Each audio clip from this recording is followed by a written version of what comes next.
What's up? It's November 11th and kind of an impromptu deer hunt. I was just going to come over here to my hunting club today and move a camera, do a little scouting, but a little cold front pushed through last night. I mean, it's not really cold, but it's 47 degrees right now. It's 8 o'clock and that's about 20 degrees cooler than it has been, so I thought, why not come over here and sit and stand for an hour or so overlooking this clear cut. So that's what I'm doing. You never know this time of year. The rut is just starting to kick in just a little bit. Should be young bucks pushing does, so let's see what we can find.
Alright, I've been here for about an hour.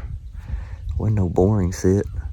Saw them two Bobcats and that little, about 100-inch 7-point or 8-point. I couldn't tell if he had a left side brow tine, but it was worth sitting down. What I'm gonna do now, I'm gonna go ahead and slip down, I think.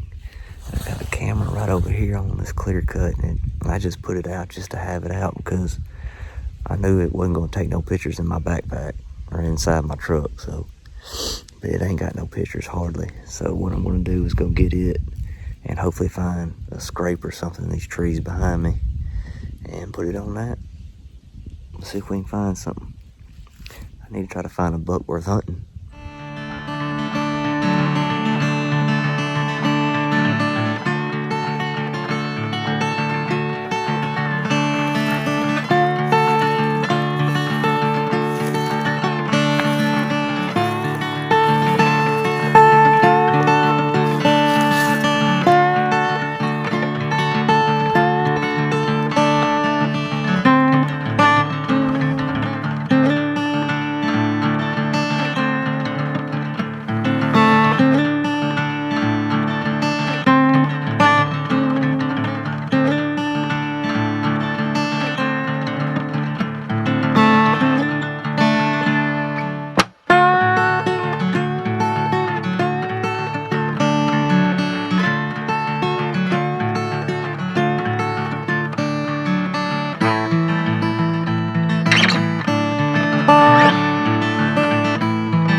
That wasn't no bad little trip. I seen that buck and them 2 bobcats in the stand. I eased down, I went and got that camera, and I kind of made a big U and circled around that pond in the video, and I probably found, I don't know, 10 or 12 scrapes and several rubs. No rubs of really any significance. And really none of the scrapes were that impressive. They looked like a buck went through the past day or so and made them. I put a camera on one of them that kind of made a little pinch point between the pond and there was a standing fence. And on the right side of the fence, it was down, and them 2 scrapes right there next to it. So there's a good deer trail going through there. So nothing else, might catch a deer or 2 crossing through there until I can find something else better to put them on. And of course, I found the shed, and then I went walking around a pasture that was kind of close to where I was parked, and I walked up on a buck in the woods, a 4-point or 6-point, and I circled back and went to where he was in the woods, and it was 4 or 5 deer beds right there. So all in all, good little trip. You know, sometimes them little trips that you ain't expecting much can pay off. But and that might be my trips between now and week of Thanksgiving, because I don't think I'm gonna get off. I might get lucky and get off this Sunday, but it's not looking very good. But we'll see. Got some good temperatures coming in next Monday and Tuesday. I wish I could take off them days. So I get off Sunday night, I'll be able to hunt Monday morning. But as of right now, I'm gonna have to come here when I can. But I'll see you on the next one.